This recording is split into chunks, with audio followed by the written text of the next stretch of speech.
Нэгэн өдөр Бродвейн драмын театр Монгол Оросын хоёр хотыг нэгтгэсэн талбар болов. Улаанбаатар хотноо зохион байгуулж байгаа Дархан хотын эдийн засаг соёлын өдрүүд урлагийн тоглолт болон гэрэл зургийн үзэсгэлэнгээр эхэллээ. Гэрэл зургийн үзэсгэлэн бол амьд түүх юм. Эдгээр нь зүгээр нэг зураг биш. Харин бидний түүх, бидний харилцааны түүхийг илэрхийлж байгаа юм а. Яруу найргаар хэлбэл энэ бол манай хоёр хотын найрамдлын гүүр юм. Өнгөрсөн жил бид Дархан хотод бизнесийн ажиллал хийсэн. Манай 18 бизнес эрхлэгч бүтээгдэхүүнээ танилцуулж, шинэ гэрээ байгуулан, шинэ холбоо тогтоосоо. Харин энэ удаа Дархан хотын бизнес эрхлэгчид хариу үйлчлэл хийх ээлж иржээ. Театрын том тамхимд тэд байгалийн арьс, ноос, бат бөх давгаар хийсэн бүтээгдэхүүнүүдэд дэлгэн танилцууллаа. Бид Дархан хотоос ирсэн өөрсдийн арьсан бүтээгдэхүүний үйлдвэртэй бизнесийн шинэ холбоо тогтоохоор зорж ирлээ. Дархан бол Монголын 2 дахь том хот. Маш эрчимтэй хөгжиж байгаа хот юм. Тэд хэрхэн урагшилж байгааг бид харж байна. Хөдөө аж ахуйн яам хүртэл Дархан руу нүүсэн байна. Бидэнд тэднээс суралцах, ярилцах зүйл их бий. Хамгийн чухал нь хүний харилцаа юм. Үзэгснэг мөн Дархан дахь Орос улбаны улсын ерөнхий консул үзэж сонирхлоо. Манай улсын удирдлага Монголд бүс нутаг болон хил орчмын хамтын ажиллагааг хөгжүүлэхэд өндөр ач холбогдол өгч байна. Өнгөрсөн оны 12 дугаар сард Орос Монголын бүс нутгуудын анх дахь форум болсон. Харин 2 дугаар форумыг энэ намар Дархан хотод зохион байгуулахаар төлөвлөж байна. Мөн Монголын ах トゥ хотын уран бүтээлчид улаадад хүрэлцэн ирж өргөн хэмжээний тоглолтын хөтөлбөр толилууллаа. Бродвей драмын театрын тайзнаа Бродвейн нийслэлийн хотын дарга төлөөлөгчдөд мэдчилж Дархан хотын эдийн засаг соёлын өдрүүдийн нээлтийг аль бие усаар зарлав. Дархны өдрүүд зөвхөн баяр наадам биш, харин урам зоригийг их сурулж болно гэдэгт итгэлтэй байна. Энд их шиглэх хөгжим бидний нөхөрлөлийн аюулгүй болж уран бүтээлчдийн үзүүлэх дүр зураг манай зүтгийн сайхныг ямар ч үгнээс илүү өгүүлэн гэдэгт найдаж байна. Тайзнаа Дархан болон Улаадын уран бүтээлчид хамтлагууд тоглолтоо толилууллаа. Ер нь ах トゥ хотын өдрүүдийн хөтөлбөр маш өргөн хүрээтэй үргэлжилж байна. Зочид Дархан цэцэрлэгт хүрээлэнд мод тарьж, дуршлаг солилцох, эдийн засгийн харилцаа тогтоох зорилгоор хотын томоохон үйлдвэрүүд болон онцгой байгууллагуудаар зочилжээ.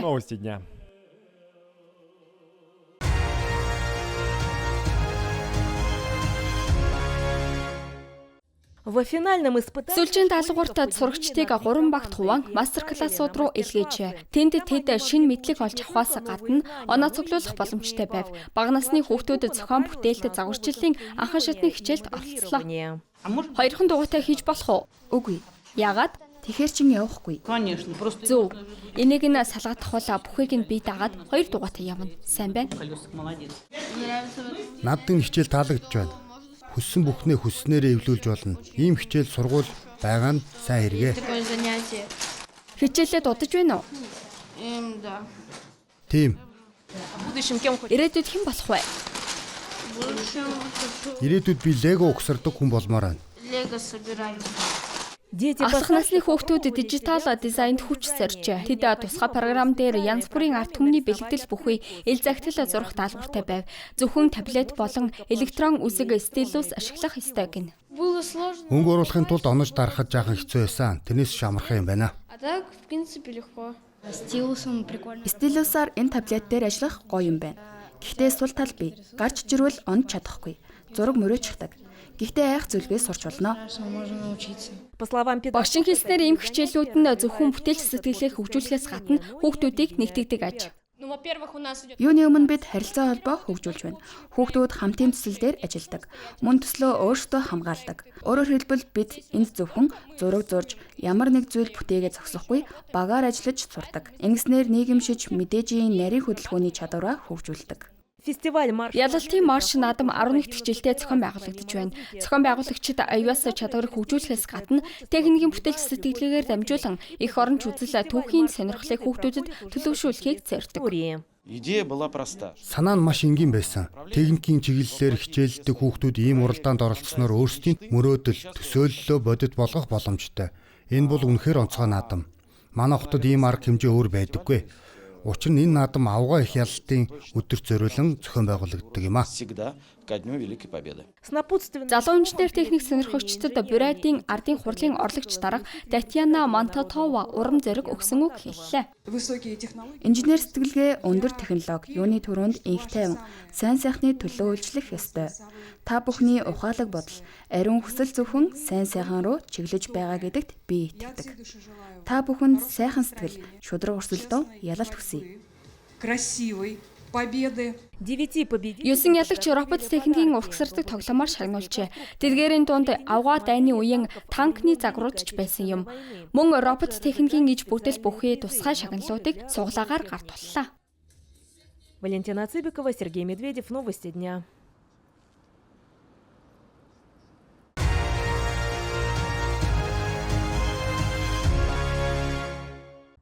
Сотрудничество между Читагийн анагаах ухааны актын болон Цэцикарын анагаах ухааны их сургуулийн хамтын ажиллагаа 25 жилийн өмнөөс эхэлжээ. Харин өнгөрсөн жил шинэ гэрээ байгуулсны дараа оюутан солилцооны хөтөлбөр хэрэгжиж эхэлсэн байна. Эхний алхмыг Хятадын тал хийж Цэцикараас шүдний эмчийн чиглэлээр суралцдаг 3 оюутан ирж Читагийн улсын анагаах ухааны академийн эмнэлэгт дадлага хийжээ. Харин хариу солилцоогоор манай 3 резидент эмч Хятад руу явсан байна. Резидент эмч нараас хүсэлт их ирсэн. Гэхдээ англи хэл чөлөөтэй эзэмссэн сурлагын амжилт сайтай хүмүүсийг сонгосон. Одоо ч мөн адил төлөвлөж байна. Юуны өмнө Цэцикарын анагаах ухааны их сургуулийн шинэ төлөөлөгчдийг хүлээн авна. Тэд 5 дугаар сарын 20-нд 14 оюутан багшийн бүрэлдэхүүнтэй манад ирнэ. Читагийн резидент эмчнэрийг Хятадд хамгийн түрүүнд гайхшруулсан зүйл бол уламжлалт анагаах ухаанд өгч байгаа ач холбогдол байв. Оросд зөв төөнөөр ургамлын эмчилгээг ихэвчлэн нэмэлт арга гэж үздэг бол Хятадд байдал өөр байжээ. Уламжлалт анагаах ухаан маш сайн өгдсөн.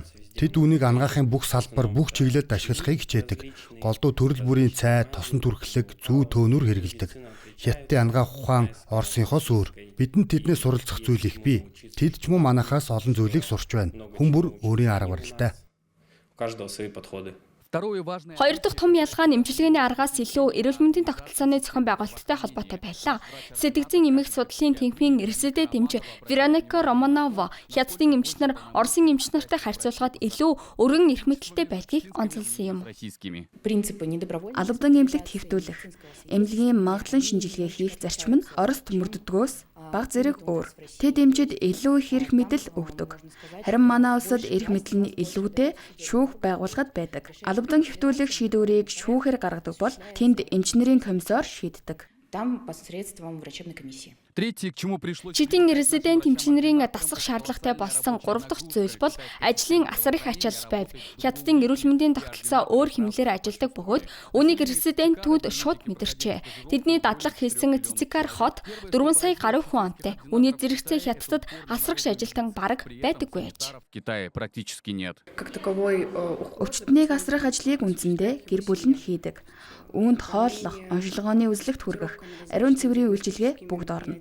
Манайд үүнийг асрагч эсвэл цэвэрлэгчийн туслахууд хийдэг. Хятадд эмчид ирэх ачаалал илүү өндөр байдаг. Учир нь өвчтний урсгал маш их. Үүнийг хүн амын нэгторшил өндөртэй холбон тайлбарлаж болно. 5 дугаар сарын 20-нд Цэцикарын анагаах ухааны их сургуулийн 14 оюутан багшаас бүрдсэн томоохон төлөөлөгчид Читад ирнэ. Харин 7 дугаар сард хариу айлчлал хийх бөгөөд манай оюутнууд их сургуулийн ойд оролцохоор Хятад руу явна. Одоогоор академид шинэ сонгон шалгаруулалт явагдаж байна.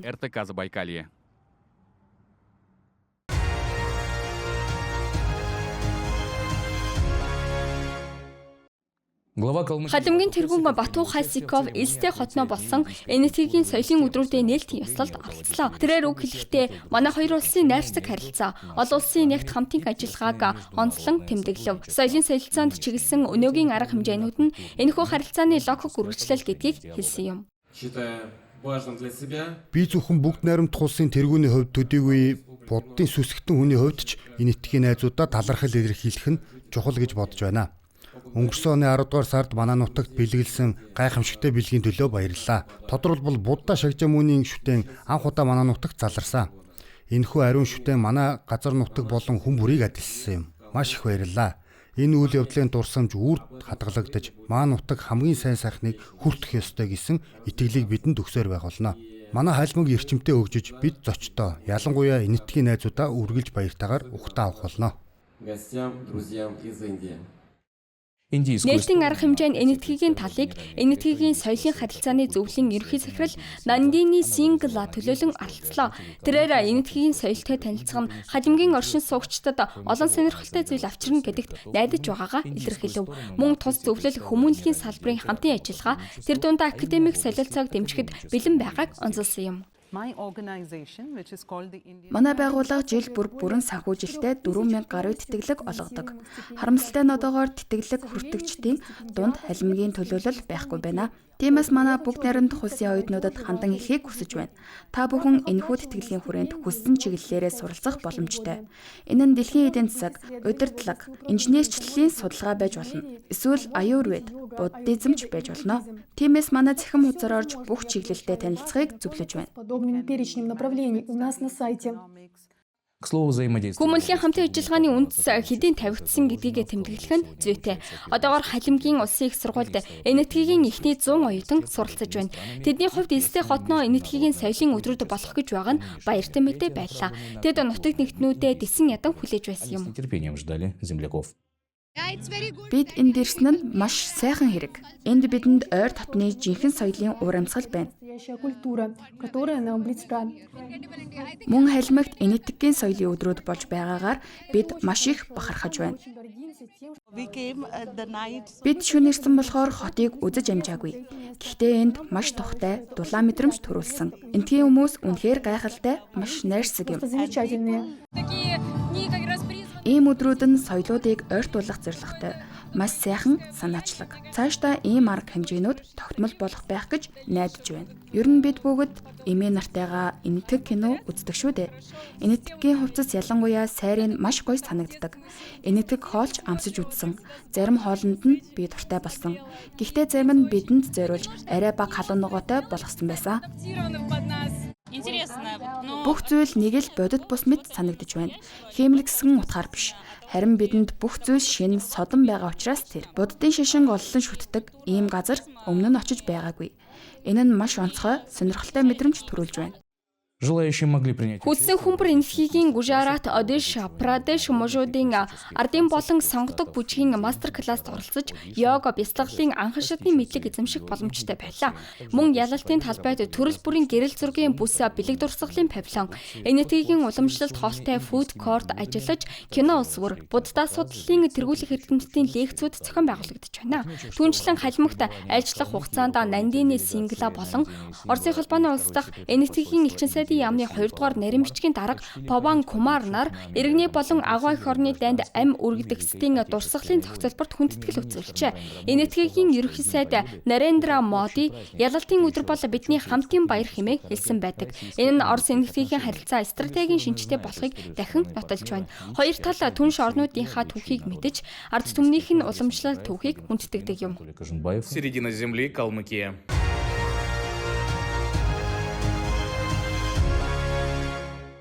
Өнөөдөр хотын наран шарлагын газарт бульдозерууд ажиллаж байна. Ийхүү хотын захиргаа усан сэлэлтийн улирлын бэлтгэл ажлыг эхлүүлжээ. Хүнд даацын техникүүд налуу хэсгийг дэвшилж, эргэн шугамыг улам өргөсгөж байна. Төлөвлөгөөний дагуу нийт урт нь 500 гаруй метр болох аж. Эс асгах ажил хурдан дуснаа. 2 хоногийн дотор амжуулна гэж тооцоолжээ. Учир нь жолооч нар өөрсдөө хөдөлмөрийнхөө үр дүнг харахыг дэсэн ядан хүлээж байна. Бид энэ наран шарлагын газрыг зундаа усан цэлхэд зориулж хийж байна. Би өөрөө ч энд ирж сэлнэ. Хотын удирдлагууд өнгөрсөн жил амжилттай шинжилгээнд засварсны дараа эргээг өргөсгөх талаар бодож эхэлжээ. Шинжлэгдсэн амралтын бүс хүн ихтэй, хөл тавих зайгүй шахан байсан тул талбайг нэмэгдүүлэх санаа төрсөн байна. Одоо мэргэжилтнүүд ажлынхаа төгсгөлийн шатанд оржээ. Үүнээс өмнө усан дорх бэлтгэл ажлуудыг хийсэн байна.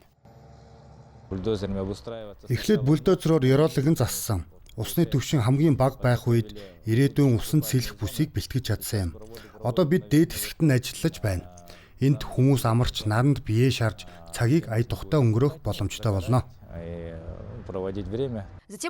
Үүний дараа хотын захиргаа тохичлтын ажилд орно. Тухайлбал шугыг цэвэрлэж шин талбайг иргэдэд аюулгүй 5 тухтай орчин болгох юм.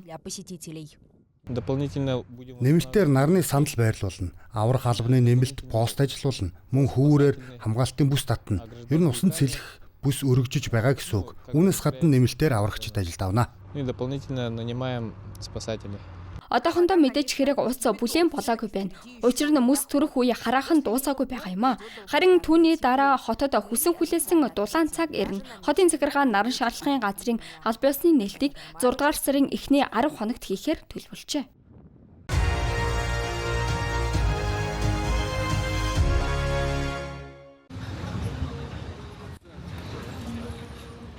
Энэ бол Шинжаан хотын автоматжуулсан цогцол. Систем нь автомашинуудыг давхар бүрт өөрөө байршуулж, эзэмшигчийн хүсэлтээр буцаан гаргаж өгдөг. Энэ бол технологи хотын өдөр тутмын амьдралд хэрхэн нэвтэрсний олон жишээний ердөө нэг нь. Шинжаан хэдхэн 10 жилийн дотор жижиг тосгоноос бараг 18 сая хүн амтай их хот болон хятадын томоохон технологийн төв болон хөгжижээ. Энд шинэ технологиудыг боловсруулах, үйлдвэрлэх үйл явц нэг хотод төвлөрсөн тул олон нийтэд маш хурдан нэвтэрдэг байна. Энэ уялдаа ялангуяа автомашины салбарт тод харагддаг бөгөөд технологиг цуврал үйлдвэрлэлд шууд нэвтрүүлдэг аж.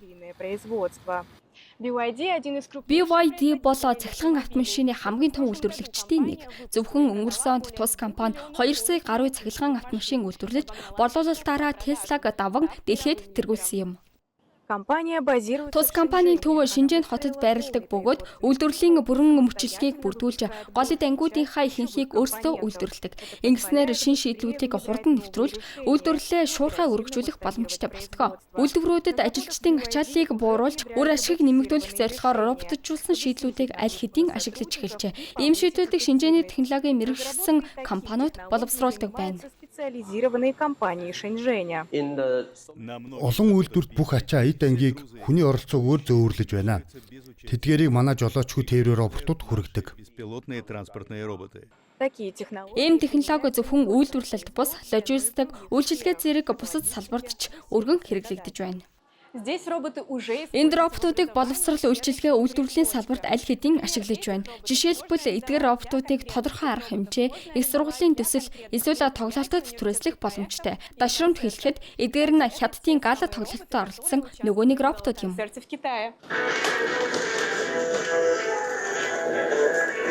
Улсын хамгийн олон үзэгчтэй шинэ жилийн гала тоглолтын бичлэгүүд сошиал сүлжээгээр өргөн тархаж, дэлхийн хэрэглэгчдийг гайхшруулсан. Гэхдээ Шинжаанд энэ нь илүү өргөн хүрээтэй технологийн орчны ердөө нэг хэсэг ажээ. Энд жолоочгүй шийдлүүд хотын төвшөнд аль хэдийн ажиллаж байна. Дронууд олон арван чиглэлээр хүргэлтгэж, автономит тээвэр өдөрт хэдэн мянган хүргэлт гүйцэтгэж, робот таксинууд ажмаар хотын нийтийн хөдөлгөөнд нэвтэрч байна. Энд технологи хүмүүсийн амьдралд үнэхээр нэвтэрч чадж байна. Хамгийн сонирхолтой нь эдгээр технологи амьдралыг илүү хямд төсөр болгож байгаа явдал юм. Жишээлбэл жолоочгүй робот такси нь энгийн таксинаас хамаагүй хямд байдаг.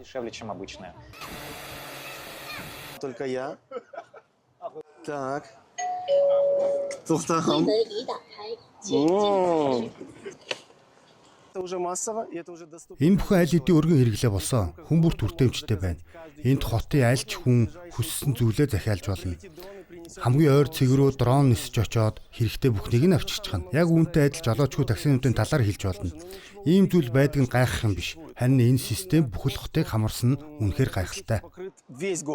Ийм төвшний нэвтрүүлэлт нь бүс нутгийн цогц хөгжүүлэлттэй холбоотой юм. Шинжаанд бидний харж байгаа бүх зүйл цахилгаан тээврээс эхлээд робот техник хүртэл тусгаарлагдсан байдлаар бус илүү өргөн системийн нэг хэсэг болон ажиллаж байна. Хот нь хятадын өмнөд хэсгийн 11 хотыг нэгтгэсэн их булангийн бүсэд багтдаг. 80 сая гаруй хүн амтай энэ бүсэд технологи бүхэл бүтэн хотын бөөгнөрлийн төвшөнд ажиллаж байна. Бүс нутгийн хүрээнд харилцан нөхөх тогтолцоо бүрджээ. Шинжаан технологи хөгжүүлэлтийг Сянган санхүү болон дэлхийн зах зээлийг харин Гонжово тээвэр худалдаа логистикийг хариуцдаг байна. Энэ нь технологиг бусад орнуудыг харьцуулахад илүү хурдан, бүрэн мөчлөгөөр хөгжүүлэх боломж олгож, бүс нутгийн хөгжлийн загварыг бүрдүүлж байна.